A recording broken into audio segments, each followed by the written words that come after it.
the globe to bring you the constant variety of sport, the thrill of victory, and the agony of defeat. The human drama of athletic competition.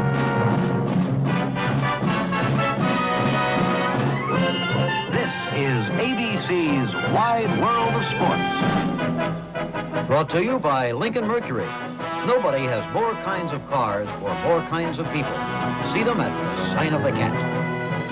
By Goodyear, makers of the custom Steel Guard radial tire. And by State Farm Mutual. Almost anywhere you live, there's a State Farm agent nearby. Like a good neighbor, State Farm is there.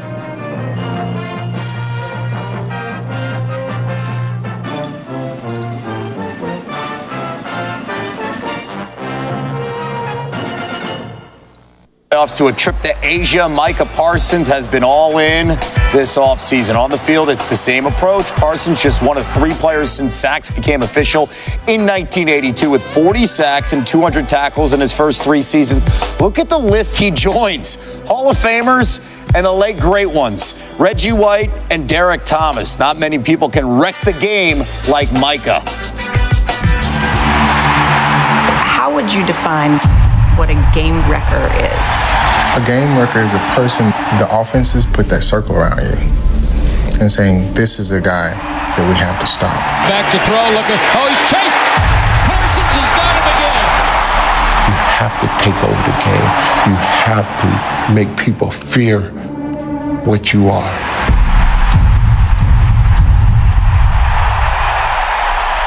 When I say the name Micah Parsons, what's the first word or thought that comes to your mind? Girl, the brother can run. Parsons coming! Parsons got him! He can put one foot in front of the other. They put fear in your heart. Flushed out by Parsons, sacked by Parsons.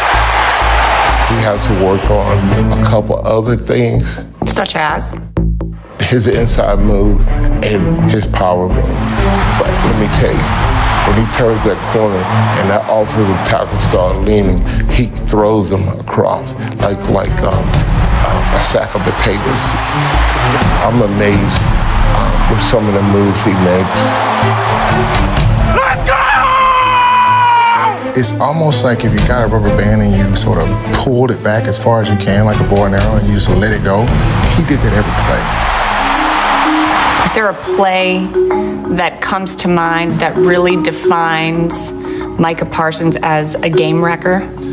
One play that I saw with Micah, he goes underneath, runs right into the guard, and he beats the guard. And then there's a running back right there. And so he ends up beating the running back and gets a sack. He's hit! He's sacked by Parsons! He lines up inside of a guard, and before they can blink, he's through the hole. And that's what LT did. Yeah, you mine, baby. And I still don't understand how they can just line up and before they blink an eye, they throw. Hey, baby, let's go out there like a bunch of crazy dogs. Have some fun. I'll take you back to Bill Parcells, and I heard Lawrence Taylor stories every day about how to play with a tenacity. We always said, turn up the radio and make it as loud as possible. And that's what Lawrence Taylor did. With Micah, he has all the tools of the Lawrence Taylor, a knack to get to the quarterback. If Micah can be consistent this whole year, that's when he gets that Lawrence Taylor factor. Pressure! Good night, nurse. Parsons! What are they talking about? Without a doubt, there was no question. Lawrence Taylor changed the way that position was played. How has Micah Parsons done that for this generation? He's sacked by Parsons! Teams are trying to draft players like Micah that can play outside, inside, right or left. And so that means that he's already changed the game. The only thing he has to do to seal his legacy is win a Super Bowl. If he can win a Super Bowl, let me tell you, untouchable. Wow. when those two legends talk about Micah Parsons and they bring up Lawrence Taylor, my goodness, back here with Mina as well as Sam. Acho, now you just heard them use the word untouchable if Parsons wins a Super Bowl ring. Do you agree with that statement? Not yet. Not yet. The reason why is I go towards, number one, the longevity of what it looks like. You look at a guy like DeMarcus Ware, 12-year NFL career, 9 in Dallas, 3 in Denver, and a Super Bowl. I think about the plays he was able to make, right? Over an extended period of time, and also in the playoffs, too, right? Like, Micah Parsons has shown up in the regular season year after year after year. Now start doing it in the playoffs, and maybe that's what they're talking about. Man, you be the reason why your team wins. Think about Von Miller when he was with the Broncos and him taking that ball from Cam Newton in the Super Bowl. Plays like that are the plays you remember. And so all those things are elite and electric. I want to see it over a long period of time, a sustained period of time, but also in the postseason when it matters most. Mina, we see the graphic with the impact.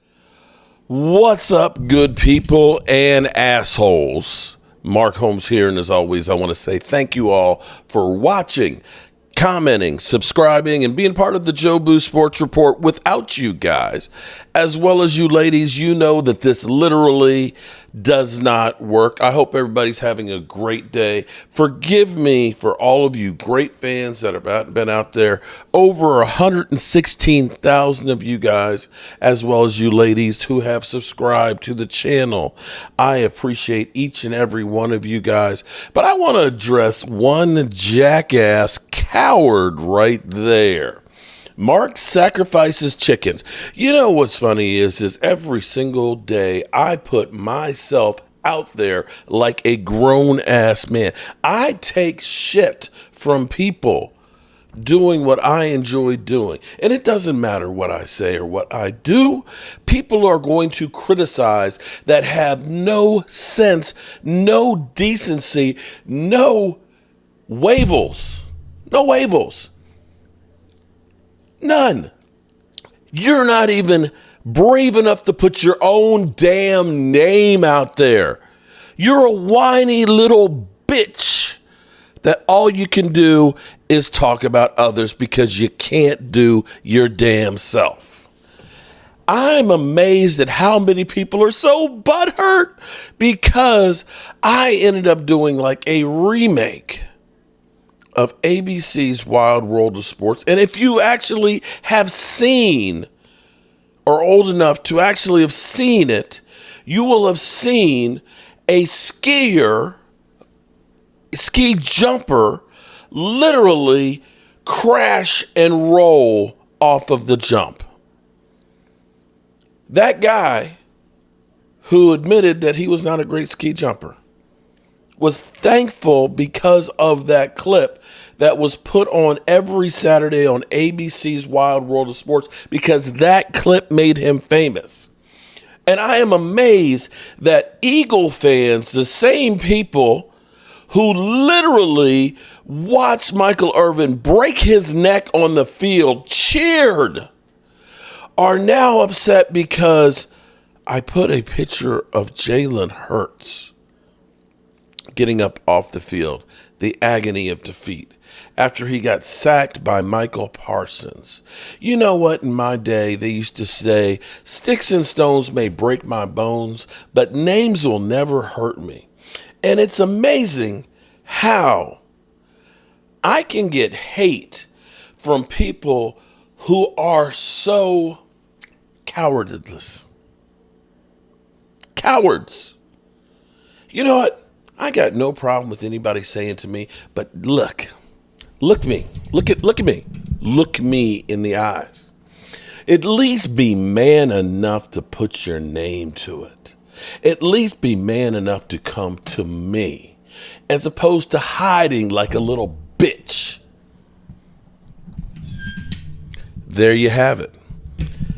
How pathetic must your life be? How pathetic that all you do is live for hate and disrespecting others. Forgive me, everyone else who was here. I just wanted to address the worthless, spineless biatches in the world that think that they're big and bad because they can hide behind a keyboard and disrespect others that are actually doing good things in the world. Those who can do. Those who can't talk about those who can. Now, can you or can you not? Or you just want to sit on the sideline to talk about other people? Or can you step up? What's up, people? For those here, the regular people and everything else, ignore those comments. You know, if you're one of those ones that right now, I can't believe he said that, you're probably one of those people I was talking about. All right, good people. There we have it. We have Micah Parsons' Wide World of Sports here, where Micah Parsons is an ambassador for the NFL, where the NFL recognizes we need him out here to spread the mojo to all of the world so that way we can bring more people in here. Get rid of Mark Holmes, please. And you know what's funny is all you jackasses out here, you know what? How about we do this, Keith M.? Because you're one of those punk-ass bitches. You know what? How about we just get rid of you? Because this is America, last time I checked. You don't have to be here. And in fact, you are privileged to be able to be here. So anybody else who'd like to F with me tonight, by all means, please do. Because I am ready to rock and roll. Because I ain't a scared bitch. And I'm sure that'll bring some more out here. Shout out to my man Game Time Brian, the mailman delivering. We've got Joanne Gonzalez. What's up, JoJo? How are you doing? Stacy Schubert's in the house. What's up, Stacy? How are you doing? Rhonda, help me, Rhonda. Tell your hubby, we from the same cloth of that good old ABC's Wild World of Sports and all that. Roland's Review in the house. What's going on? And let's see, did I miss any other? Lady Libra in the house. What's up, Lady Libra? Kiana Gibson, how you doing? What's up, Kiana? And if any of the other ladies that I missed, by all means, hit another comment because we up in here deep. I got going a little bit deep here longer than I want to. Sensitive is right. Bobby Ice, what's going on? Vinny, how are you doing? David Cowboy, what's going on? Joey Baker in the house. What's going on? Jeff Lee, Lola, Miss Hot Sauce. Lola, my apologies. I can't get your theme music to load on the system here, so forgive me. I still got to keep working on it. We're still trying to get things set up here. So we have a lot of interesting things that have been going on today. We had Najee Harris, who literally... Let me see if I've got it right here. Let's see. Hold on. Wait a minute. Boom. Let's see if I got it. The most hate? Oh, Dak Prescott. Oh, that's no-brainer. I don't think people understand how hard it is to play quarterback, first of all, NFL. And not only that, but play for the Cowboys, and you winning 11, 12 games a year, and you still saying that's not enough. And he don't even play defense. Yeah, don't play defense. It makes I understand that, but there's not that many teams in the NFL that even has like a quarterback like that. So Najee Harris. So here's where we got this today. Of course, Najee Harris right there praising Dak Prescott. And you can understand that because Najee, looking at the quarterbacks that he's been dealing with the last couple of years, is like, I would love to have a quarterback like Dak Prescott. He's literally like, get out. He would love to get out and get to the Dallas Cowboys where he'd get publicity. He'd get that great stadium because it's not in the cold in Pittsburgh and everything else. He'd get a quarterback and things. And, of course, we've heard Jerry Jones, saying, I've seen teams that have signed running backs in the middle of the season at the trade deadline and go on to win the Super Bowl. The only one I can think of, I hate to say it, is the Eagles. That's the Eagles. And I'm going to say... he was part of that team, but he was not the reason that they won the Super Bowl. They were pretty good running the football before they went out and got Jay Ajayi. J.J., who was a Texas native, a guy who I liked a lot. But they said coming out of college that his knee, he wasn't going to have a very long career, that his knee was not going to hold up. He must have had a Mark Holmes knee that was there. So I'm not recommending that we wait until the middle of the season to sign a running back. I'm not. I'd rather have one in here now. So, of course, everybody, you hear this about Najee Harris, all of a sudden say the Cowboys have interest in Najee Harris. Now, Jane Slater threw cold water on that and said that she's talked to the people in the front office and everybody will say that that's just clickbait. Just clickbait. Nothing to that. So have that as you will. Okay? Take that as you will. The Cowboys have kind of had undertones that they would be interested. And here's the good news. Actually, I wish I had my man Game Time Brian in here right now because we could, play off this stuff. We're like the odd couple here. Da-da-da-da-da-da. Okay. All right.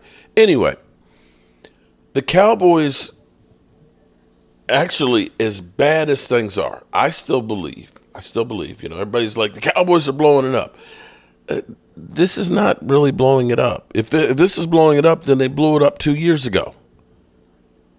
They literally blew it up 2 years. If you are literally saying the Dallas Cowboys are blowing it up, 2 years ago, they blew it up then too.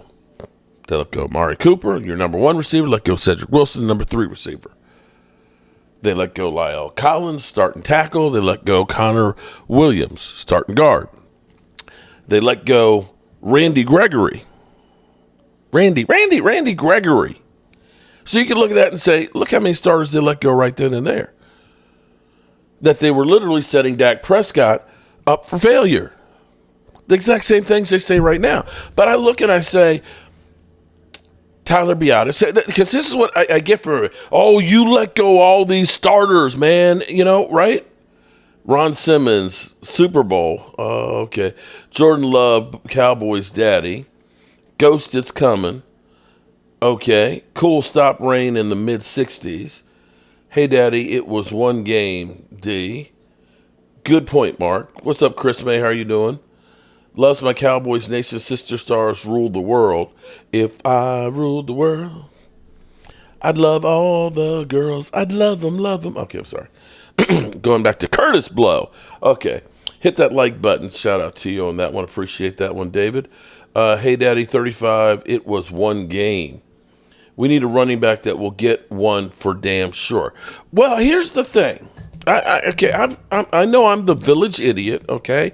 I am a guy who's in my mama's basement, and I don't know why people try and start crap.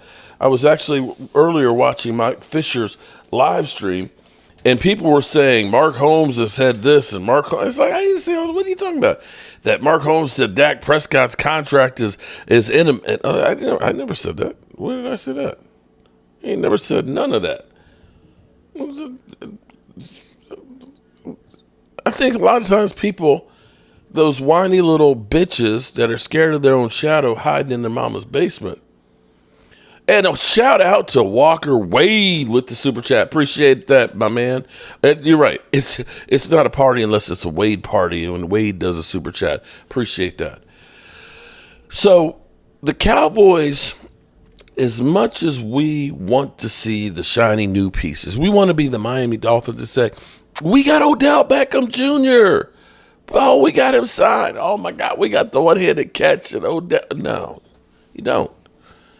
You got the Odell Beckham Jr. that actually had not as good a season as Brandon Cooks. Alan Williams, for all you do. Mark, would you like Najee Harris in Dallas? He has had 3,000-yard seasons to start his career. I don't want to pay him like Zeke money or anything like that, but right now, from where I'm standing, that would be an upgrade to put him in the mix.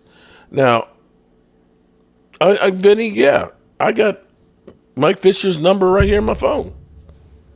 Right here, it's right here in my phone. I got it. I've eaten and live streamed from his restaurant on 2 occasions. So yeah, he came to my tailgate 2 seasons ago. Najee would be a rental. Yeah, but everybody for the Cowboys is a rental. Everybody's a rental on the Cowboys. You see how many expiring contracts we have every year? We have like 21 to 28 every year. So, yeah, that's the name of the game when it's the Joneses. You know, we buy cheap. You know, you see those people that we buy houses in any condition? That's the Joneses. So, Dak is a rental. I'm not sure that that's a rental. That's a long-term commitment, it seems like. So, you started that, of course, because everybody wants to go ahead and have something to talk about, especially this time of year when we're 122 days away from the season starting. So you see Najee Harris praising Dak Prescott, all the things that he's going through. So it's real easy to say, Najee Harris, the Cowboys have interest in it. Najee Harris, of course, is kissing up to the Cowboys, and the Cowboys want to get him, and they're going to make a trade. That's connecting dots that aren't there. We ain't trading for nobody, hardly. Yeah, come on, man. We're the Cowboys. We're bottom basement dwellers, okay? Catboy ain't doing squat. There you go, loyal Cowboy. You know, it's great to talk about. We talked about Derrick Henry, who bought a second house in Dallas, and how it made sense. Hell, Derrick Henry even out there saying, I wanted to go to, I mean, literally, he's holding up a sign saying, I want to go to the Cowboys. And they didn't do anything with that. So I wouldn't be surprised if they did, because they do have a need. But I would be surprised if they did, because they're the Cowboys, right? Chris May, clickbait. So that's what we have with Najee Harris. Now, I still believe in my heart, and maybe this is inside me, the hope. That's what it may be more than anything. This is my heart speaking and wanting that the Cowboys have been playing possum. Or, I don't know if any of you guys have heard, there's this place called YouTube. And on YouTube, you'll find videos of almost anything. All kinds of crazy stuff on there. But they say, I remember this one video where there was a shark. He was upside down, floating, right? And he was dead, right? And they say, never go near a shark when they're floating upside down. Because for some reason, if they get twisted upside down, it kind of paralyzes them. And I don't know, if you ever see like a bay crab, a blue crab, and he's up there with his hands like this, go like this in front of his face. Seriously. Now be far enough away that you don't get bit. But do this. It literally puts them to sleep. They'll literally go. I learned that from Gullah Gullah Island. Just gonna say, I learned it from Gullah Gullah Island. I went out and I tried it, and the shit works. But the shark is paralyzed. You think he's dead, and all of a sudden, you done lost the leg. I'm hoping that that's actually going to be the Dallas Cowboys. That we have all this talk and everything else and all that, and then all of a sudden, they've been playing dead. We're not getting any players. We got Zeke Elliott. We're okay. We did good in the draft. We filled our needs, and we're done, right? And then all of a sudden, they roll back over and they bite some legs off, and they make a move. Maybe they do go for a Najee Harris, or somebody else. And that maybe they go out and say, we're going to get another premier, wide receiver, like an Amari Cooper type deal like we did before. Lou Branch, don't block me, just asking a question. I hope Dak hits free agency. Okay. Wait, what? That they actually do make a couple of moves, because in my mind, and maybe I'm crazy, but every year we hear about, oh my God, the Cowboys. Bro, they ain't got nobody. They stink. But I'm sitting there like,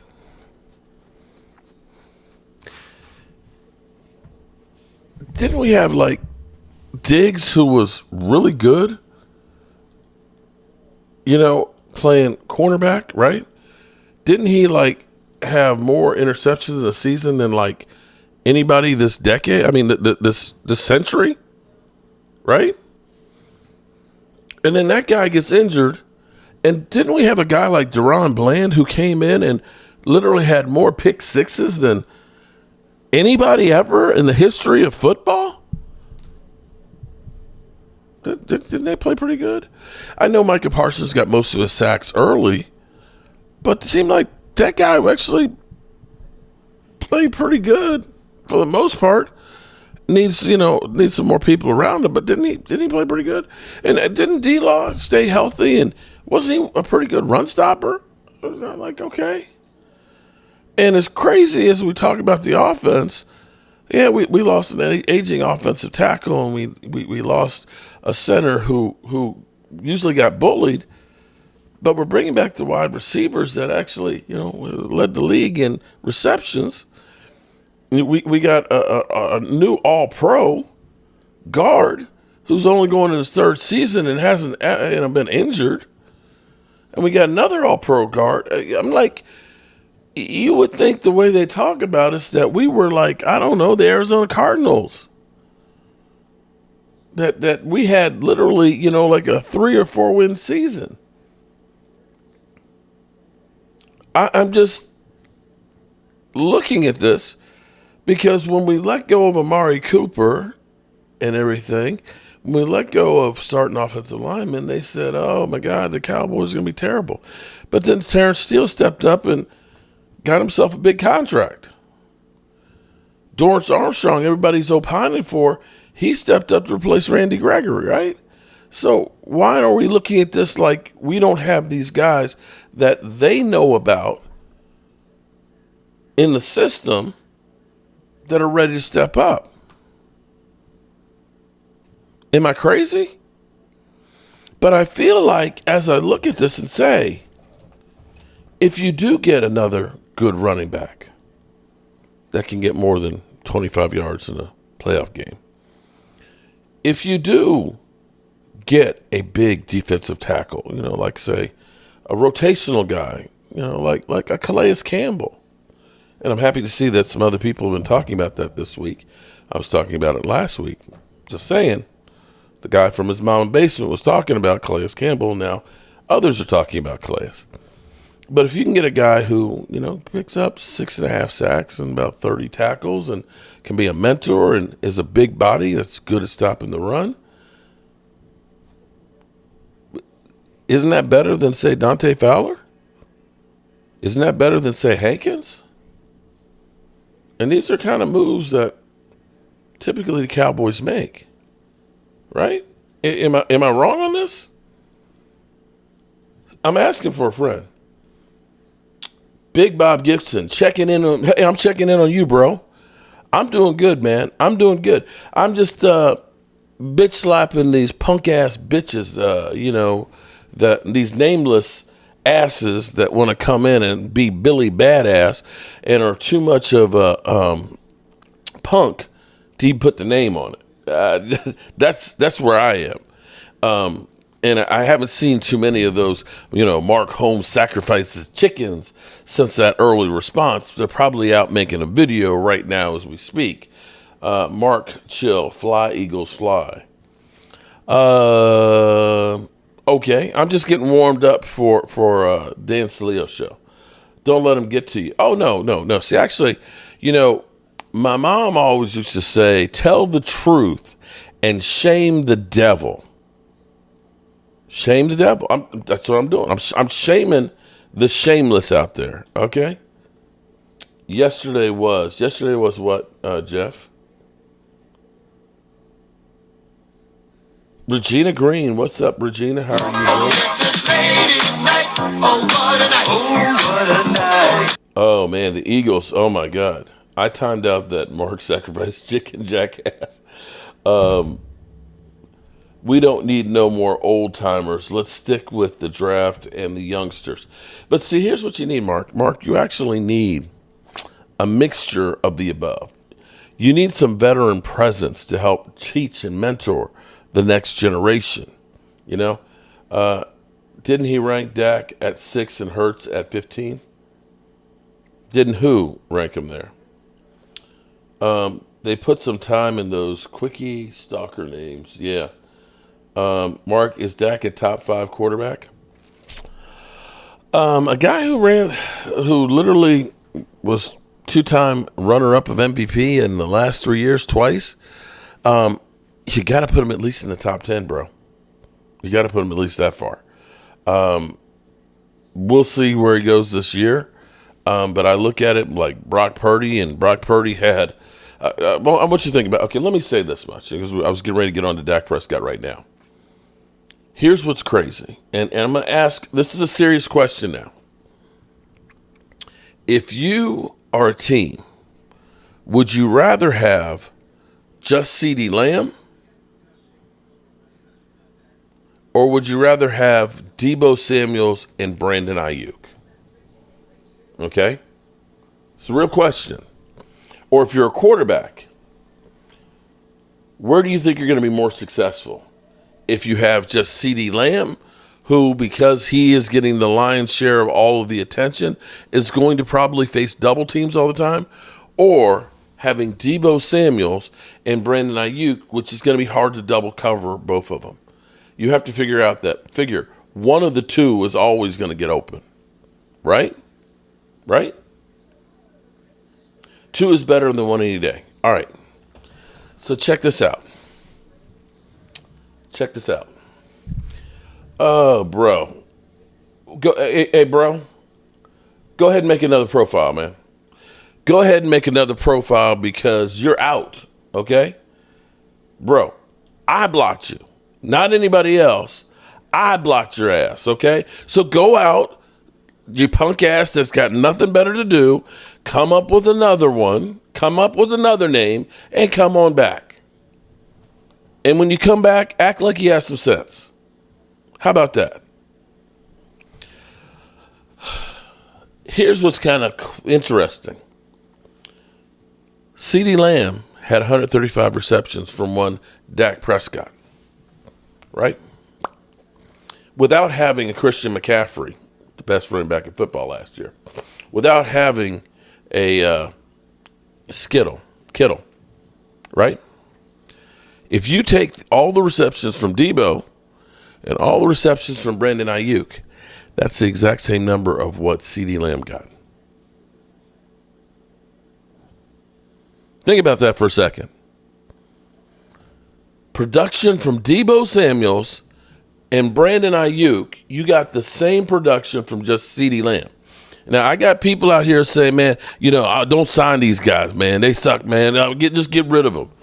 You honestly think you're going to get somebody that's going to get more production than CD? You honestly think that you're going to just pull out another quarterback that's going to give you the production that Dak Prescott has right now? If you do, I got a bridge in Arizona I want to sell you. Eagles, Dak owns Hurts. Dak hasn't been to the Super Bowl, laugh out loud. Your guy did with the rest of his team. I can't argue that one, bro. I can't argue that one. But I can look and I can say, damn. When you went, you had 2 great wide receivers, a really good tight end, a great running game, best offensive line in football, defense that played really, really well. Anytime you injured a player, you brought in guys like Ndamukong Suh and Lavelle Joseph and things like that you literally put people around. As opposed to the Cowboys, when they lose all their linebackers, we'll just plug in a safety. That'll work. How about that one? Jeff Lee, thank you very much. Hit the likes. You talking like we don't still have all that we're going back. Well, here's what's amazing to me. And again, this goes back to some of these other ones. The fact that you Eagle fans are so triggered so easily, and that you are constantly looking for respect from Dallas Cowboy fans and from the Cowboys. Everything that happens with you guys, it's always about being better than the Cowboys. You draft somebody, what's the first thing Philly 500 says? Yes, take that, Cowboys. We draft somebody now and say, yes, take that, Eagles. You're here. You know, you guys have had more success, like you said, the last 20 years, yet you're here begging for attention, looking for us to say you're great. Well, guess what? It's not going to happen, man. It's not. The fact is, you had the better team, you were in the Super Bowl, and you lost it. And this crap where you think that you're God's almighty's gift to everybody in watching football, where you literally had everything sewed up, had the cake part of your schedule, and you choked. You sucked ass. You went off a cliff, and you lost to Tampa Bay with Baker Mayfield. At least, you know, when we beat Tampa Bay the year before, oh, man, they don't count because that was Tom Brady. You know, he was old and all that. What? So are you trying to say that Baker Mayfield was better than Tom Brady when he retired? Are you serious? Are you serious? You're feeling some hate, Lou? Bro, I'm just, listen. At some point, you push a man too far. You push a man too far, and you're going to get, you know, it's like that shark. I'm that shark, you know, I've been laying there on my back, floating up and all that, and finally, I come to, and I'm going to bite your hand off. That's it, man. But it'll be okay. I'll be back to normal in a bit. So back to Dak Prescott and how, I don't know how anybody got this, that I'm saying that Dak Prescott's contract is about to happen tonight. Because that's literally what they were saying on Mike Fisher's. People were saying Mark Holmes has the scoop on that. I'm like, what the? I guess maybe they were trolling Mike Fisher and trying to say that, you know, the new media's got him, because he was like, I'm going to check that out and see. Okay, that Mark Holmes and Law Nation are friends of mine. And maybe they have the scoop and this, that, and the other. I'm kind of like, no, there ain't no scoop. The contract ain't done, ain't anywhere near done, won't be done till probably training camp. So who was out here stirring shit up? This is where it's crazy. But here's what you got from Stephen Jones, our fearless leader, a.k.a. Catboy. If Cooper Rush had Amari Cooper, Gallup, CD, Schultz, he would have balled out like his, okay. Sure, Ghostface. Okay, Ghostface. Whatever you say. What would you contract for Dak look like, and does he deserve, and what does he deserve in Cowboys' eyes? Well, listen. Here's the thing. A couple of things. God. First of all, let me get to Stephen Jones. And let me then get to that cap situation.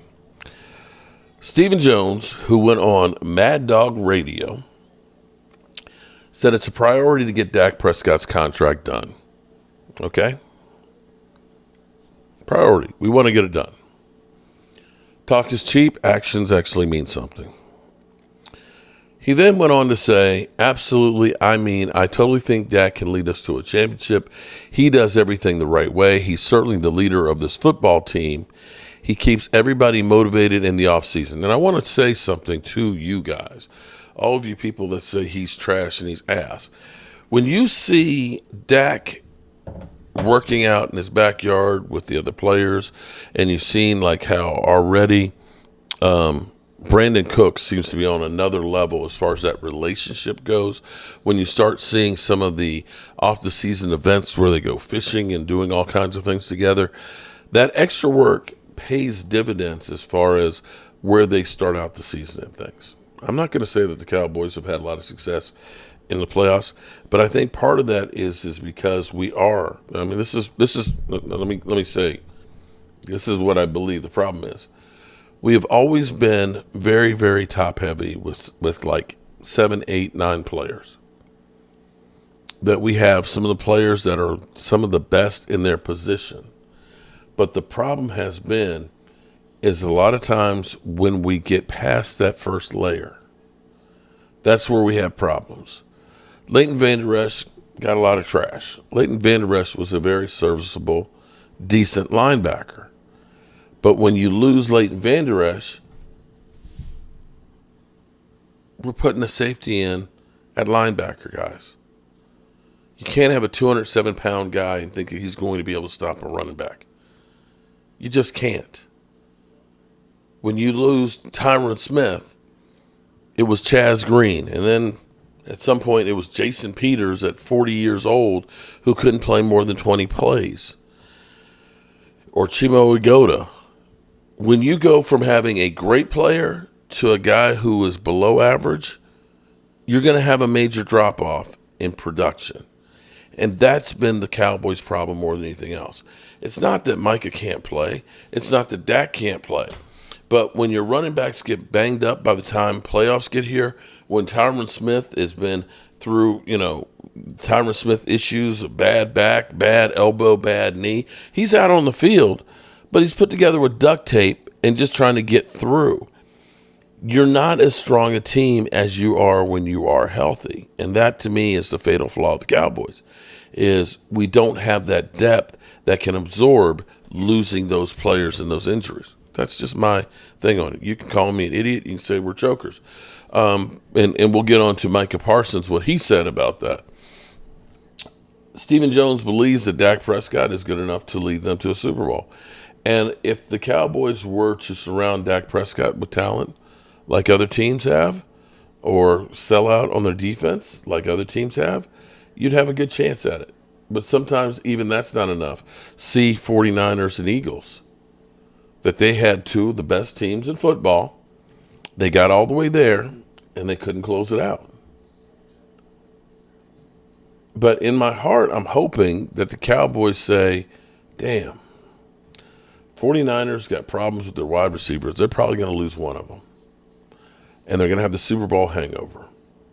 The Eagles are changing offensive coordinator for the third year in a row, changing defensive coordinators for the second year. They're going to have rookies starting probably at cornerbacks. And they've lost, one of the best centers in football. That they can be had. The Commanders, are you kidding me? The Commanders? Okay. And the Giants, bro. The Commanders. If there's any good news for the Commanders is the Park Service has turned RFK Stadium site over to the city, and demolition can begin rather quickly, and maybe they'll build a new stadium. Their current lease is up to 2027 with FedEx. And I don't know that place is going to be able to stay upright, because that place is literally falling apart. Randy Sykes, appreciate that. But for you Washington fans, my home team, my loyalty, I'm at Uptown Royalty. We fight for all DC, who are we? I speak facts. All right, had to do it. I just had to play that one for you Commander fans. Shout out to Randy Sites. What's up, Randy? How are you doing? Okay, I see we're definitely missing football. There's Gina Dallas Diva. What's up, Gina? Oh, yes, it's ladies' night. Oh, what a night. Oh, what a night. And there's the Derek J Network. He's going to be getting back to business on YouTube, looking at all the crazy people that just think they can do anything they want to the police.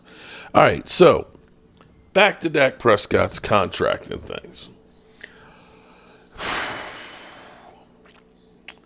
Here's the thing. When the salary cap goes up almost $30 million, okay, I want you to understand something, okay, because this is economics, okay? This is economics. When this house, let's take this 204-year-old house, okay? When this house, the land was sold from Mary Beverly, who is buried right over there. Mary Beverly took the land and sold it to William Brown to build this red brick house that was going to be a school. It was $200. Man, I wish I could buy it for $200. But here's the thing. $200 today isn't the same as $200 200 years ago. $200 Back then, it's probably like $200. Let me look it up. $200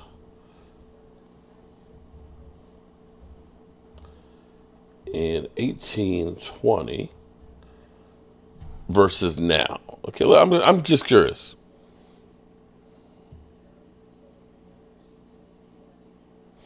That's it? That can't be right. They said $200 in 1820 is equivalent purchasing power of about 5,339. That can't be correct. They didn't put in all that. No, sorry. It has to be a hell of a lot, because I wish I could buy it for, right now. If I could have bought it for $5,000, but you understand what I'm saying. The money is not the same.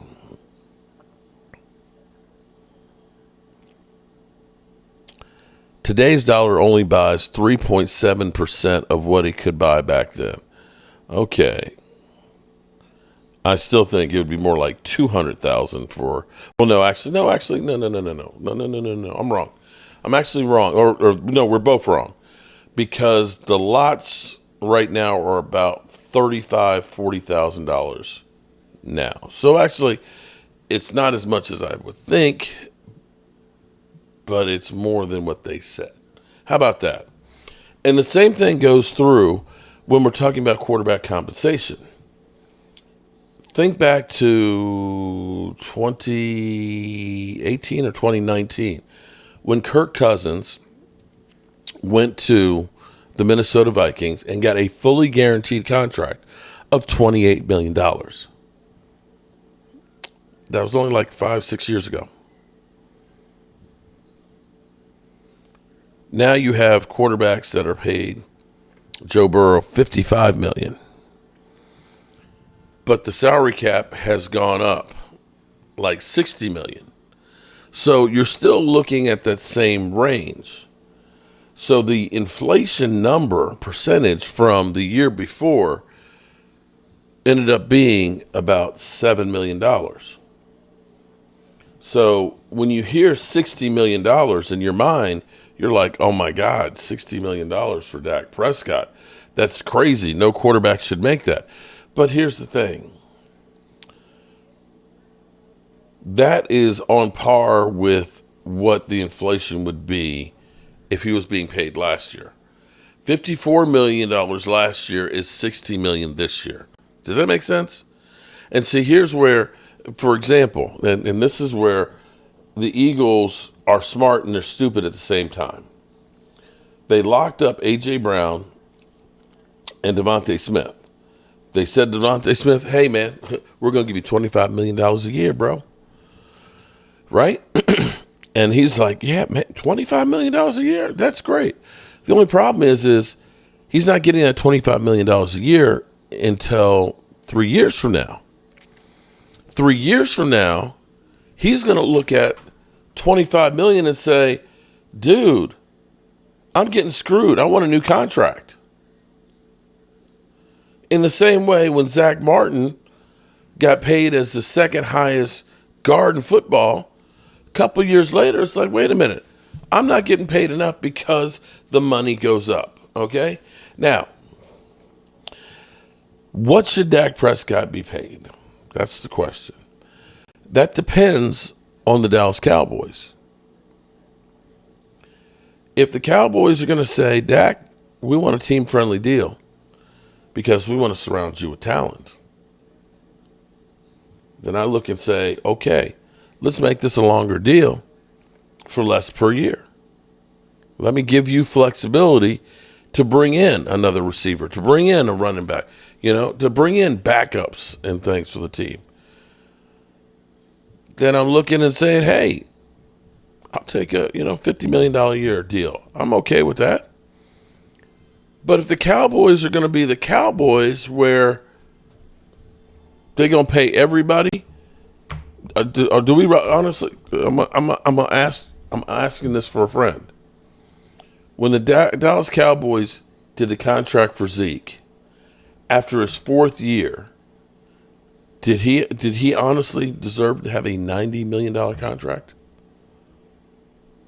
Did he honestly deserve to have? Was that? I mean, if I'm Zeke, I'm looking at that saying, "Damn, you really paid me too much." Do we realize that Zeke Elliott has made the second most amount of money as a running back in the history of football? That only Adrian Peterson has made more, and that's because he played a lot longer. Do we honestly look and say that Jalen Smith deserved to get the contract that he did after one good season? Do we honestly look and say that the Cowboys should have paid Michael Gallup as much as they did after he declined for 2 years and then tore his ACL? So if I'm looking at from that standpoint, why am I going to look at it and say, why am I subsidizing your mistakes? And if you're not doing anything to help me, maybe I need to go or take every nickel I can get. It's up to you to figure out how to make these people fit. Eagles didn't blink paying Jalen Hurts $51 million. Chargers didn't blink paying Justin Herbert $53.5. Cincinnati didn't blink at paying $55 for Joe Burrow. Baltimore didn't. Well, no, they actually bitched about it a lot. They didn't actually want to pay Lamar Jackson the 52. So I don't know what the contract looks like. I honestly don't. And anybody who does, they're guessing. If Dak was a bigger star or leader, he would have had some more plays 2 years ago versus 49ers. You know, Ghostface Gaming, it's real easy just to point at just Dak Prescott. But y'all remember, let me see if I can find it.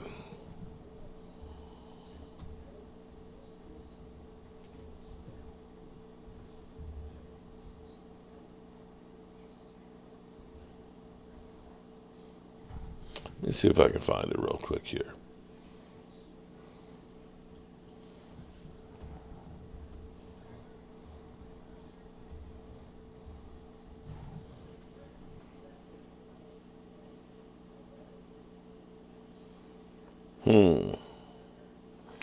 Randy Gregory breaks through.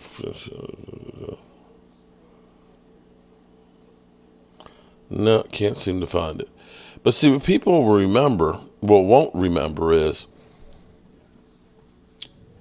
the defense started clamping down. They had gotten to Jimmy G, and Jimmy G wasn't doing much. And we had them in the ropes. I believe it was third down, and we stopped them except for the penalty from Randy Gregory. Randy Gregory was aggressive and always made a boneheaded mistake, hitting a quarterback below the knees or hitting the quarterback late, getting an unnecessary roughness call here or there. And he ended up literally tackling an offensive lineman on third down that gave them the first down, that they continued to go down for a few more plays. If Randy Gregory doesn't make that tackle, we get the ball with about another 2 minutes left to play, in which case Dak Prescott is not running out the game. I get it. It's easy to point to Dak and say, damn, Dak, you should have gotten down sooner. You should have gotten out of bounds. But you can also say, damn, Randy, you dumbass, why are you tackling an offensive lineman and getting an unnecessary roughness and giving them first down and more time to take off the clock? By that logic, you might as well say, well, shit, Jalen Hurts, you fumbled the ball in the Super Bowl. Yes or no? Yes or no? So, a few days ago, before Micah went to Tokyo with his brother, CJ Stroud, they truly are the odd couple here, okay? They're like the movie Life. There was an interview where Micah was asked about why should Cowboy fans believe in you guys that it's not going to be the same old Cowboys, and what can you do differently? And is it the coach or whatever, this, that, and the other? And he pointed to the players and said, and this is where I like that he was trying to take accountability, because at some point the players have to take responsibility too. You can't just blame the owner all the time. You can't just blame one player and stuff. But he pointed out, when we end up having in the first drive, after we had CD drop a couple passes, we had I think a false start on that first drive, and we stalled, and then the defense gets the ball. I think Deron Bland had an illegal contact. You had DeMarcus Lawrence, I think, line up in the neutral zone and things. And Mike is going through and he's pointing out, here's mistakes that we made that aren't being beat physically or out schemed. These are mistakes we made that you can't make, which is true. You can't make a 15-yard penalty tackling an offensive lineman. You can't line up in the neutral zone and give people 5 yards when it comes to playoffs. And that accountability, he kind of threw DeMarcus Lawrence under the bus, and maybe DeMarcus Lawrence kind of threw all of them under the bus, saying, we were tired. But the players have to take ownership of that stuff as well. So I hope that they do. I hope that we've learned. I hope that we've grown. And I hope that these younger players that we have can step up and play better. And what I will say is, as much as y'all want to say the Cowboys suck, winning 12 games in the NFL, I don't care if you lose the first round of playoffs, is not easy. Eagles, who's a better running back, Elliott or Barkley? Barkley is more dynamic as far as being a pass catcher than Zeke is, but Barkley is also more injury prone. And I will say that Saquon, I know people will say that I'm hating, but Saquon has a propensity of going downhill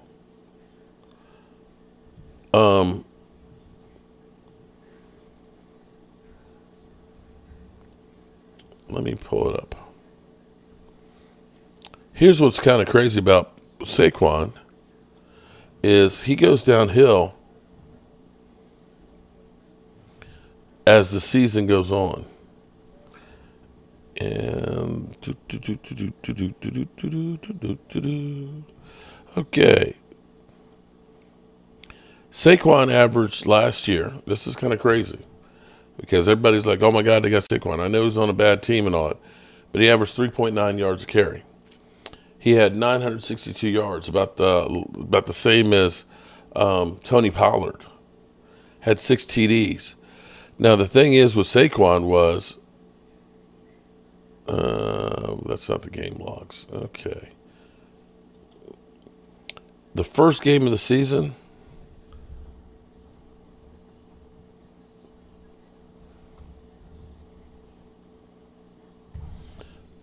give me 1 second here.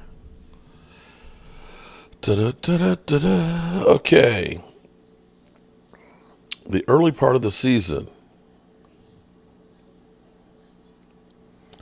Saquon, first game of the season versus Dallas in a loss, averaged 4.3, 3.7. Then he went to 3.9, 3.7, 3.6, 5.6 on November 5th against the Raiders, 5.1 against us Cowboys, 5.9 against Washington, 3.8 New England, 4.3 against Green Bay.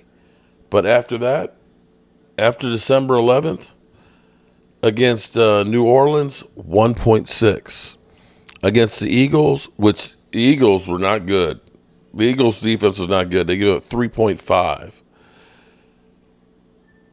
Against the Rams, 3.3. And then against the Eagles to end the season, 2.6 yards a carry.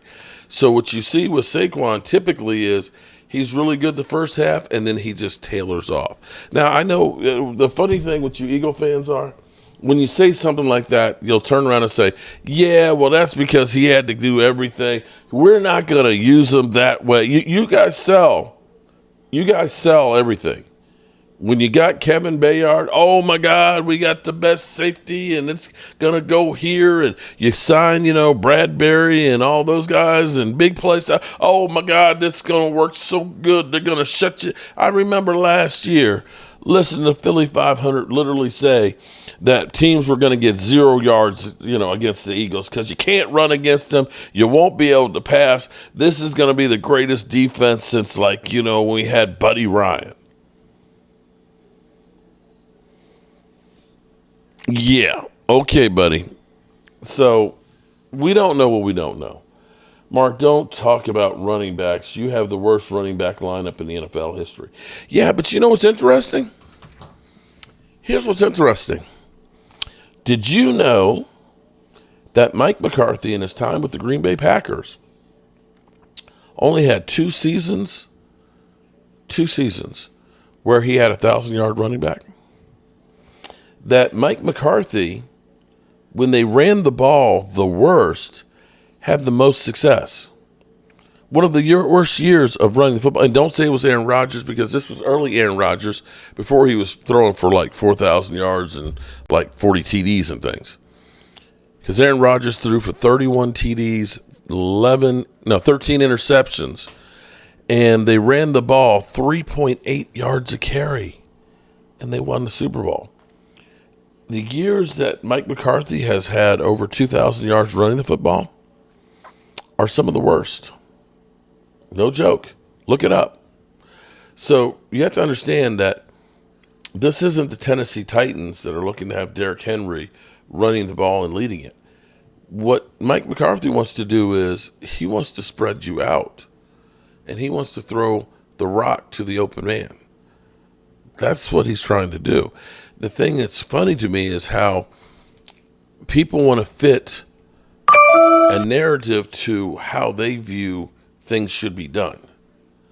But it's not necessarily the way they're looking at it. When people looking to say, you lost, a starter here and, Dorrance Armstrong. Yeah, because he's not fitting what we're trying to do with Mike Zimmer. He's too small. He's not a good run stopper. We need guys that can do that better. We look and say Sam Williams is a bigger body that's faster, that may be more physical. That's what you don't understand. A lot of times we look at it from the outside. Jesse, you're right. 12 games is not easy. Most NFL teams will take that yearly. The Falcons just passed $185 million to do because Cousins doesn't win in the postseason. There you go. Well, we'll find out if Dak wins in the postseason this year or not. But with that being said, it's after 10 o'clock, good people.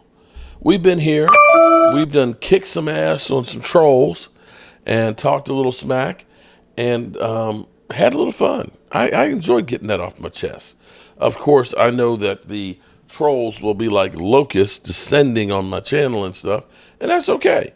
Because, see, I'm a grown-ass man, and you can't keep me down.